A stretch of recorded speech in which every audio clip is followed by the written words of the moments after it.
आजच्या एपिसोडमध्ये घेऊन आलोय काही खास तुमच्यासाठी।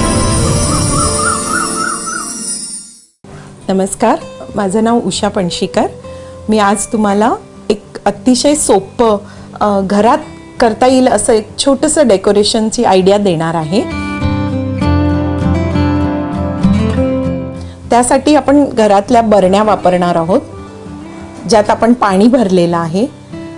तुम्ही फुलं कुठलीही वापरू शकता। मी आज वापरते आहे ऑर्किड्स, पण ऑर्किड्सच्या व्यतिरिक्त तुम्हाला जी मिळतात ती फुलं तुम्ही वापरू शकता। तर पाणी भरलेलं आहे ऑलरेडी। फुलं घ्यायची, ती पाण्यात टाकायची आणि फुलं तुम्ही जेव्हा घ्याल तर कलर तुम्ही एकदम ब्राईट असं चूज करा, कारण बरणी आणि त्यातून दिसणारं कलर असं अतिशय अट्रॅक्टिव्ह वाटलं पाहिजे। आणि आपण ह्याच्यावरती फ्लोटिंग कॅन्डल टाकणार आहोत, तर ज्या दांड्या वरती आहेत त्या कापून तुम्ही काढून घेऊ शकता।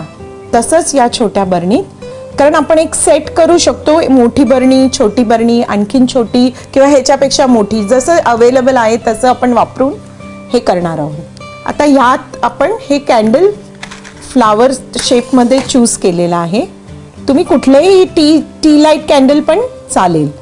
मग आता ह्या बरण्यांना थोडंसं फेस्टिव्ह डेकोरेशन देण्यासाठी आपण गोल्डन किंवा सिल्वर असं कुठलंही रिबन वापरून त्याला थोडं फेस्टिव्ह असं लुक देऊ शकतो। तर हे तयार झालं आहे तुमचं फ्लावर डेकोरेशन। आता ह्यात तुम्ही व्हेरिएशन असं करू शकता, तुम्ही सिलेंड्रिकल वाजेस मिळतात ग्लासचे, ते वापरू शकता, किंवा बोल असेल तुमच्याकडे मोठं फिशचं, ते वापरू शकता। आणि त्यात तुम्ही फुलं ब्राईट कलरची वापरा आणि तुम्हाला नक्कीच कॉम्प्लिमेंट मिळेल।